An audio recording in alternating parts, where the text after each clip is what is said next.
आपण शिकणार आहोत इंग्रजी मुळाक्षरांची छोटी लिपी काढायची कशी. बघूयात. D.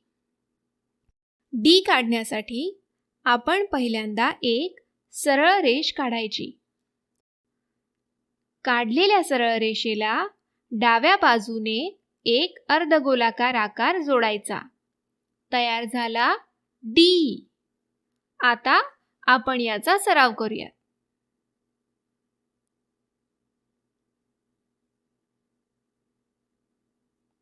D.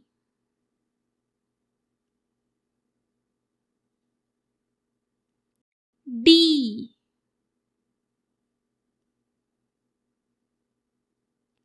D. D. D. D. D. तुम्ही पण याचा सराव करा.